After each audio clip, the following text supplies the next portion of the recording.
we've got a call on the line. We've got Andrea. Andrea, what is your question tonight? Hey there. I stayed at a hotel in Wiggins, Mississippi.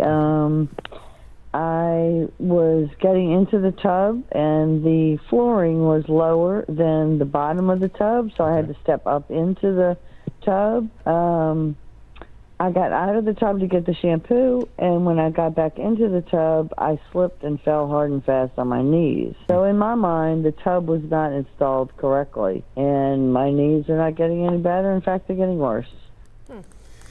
Yeah, that's going to be a tough one, to be honest with you. You know, if you know the condition of the tub, especially if you had been in there before, they're going to argue that you knew that there was a difference in level. And so, you know, now if it was, you alleged that maybe it was put in incorrectly, well, you're going to have to, I can tell you right now, the hotel is just going to tell you not no, but heck no, and they're not responsible. And it's going to be up to you then to see if you can make them pay. In a case like this, you're going to have to get a lawyer.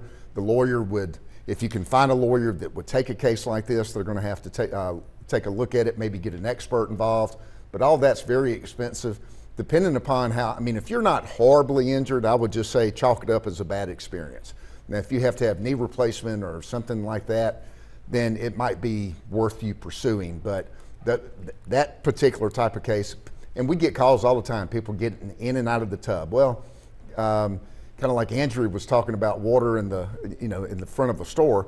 You know that a tub is likely to be slippier or slippery, and so that would be a difficult case. But I think it's going to depend on how bad your injuries are. Well, I was going to say, yeah, I would assume people fall in the bathroom, but especially, you know, if the hotels have like the bars up, right, things like that to kind of mitigate any kind of, you know, fall from happening. It would just be a tougher case to prove. Sure. Yeah, that's going to be a tough one, and it's going to come down to, you know, we get calls all the time. You know, they're like, and it's obvious that the store owner or the property owner was at fault, but if they say, you know, I sprained my ankle, well, it's probably not worth pursuing because, you know, it's going to cost too much money to litigate than it is for what your case is worth. Now, one thing that you may want to check on with the hotel is there may be some insurance called medical payments coverage, which covers you no matter whose fault, whether it's their fault or your fault, and covers your medical bills if you have out-of-pocket medical bills. So I would contact the owner of the hotel, find out if they have medical payments coverage, and you may be able to get some relief that way. And that's not something you really need an attorney for. You can just handle that on your own. Absolutely. Yeah. All right.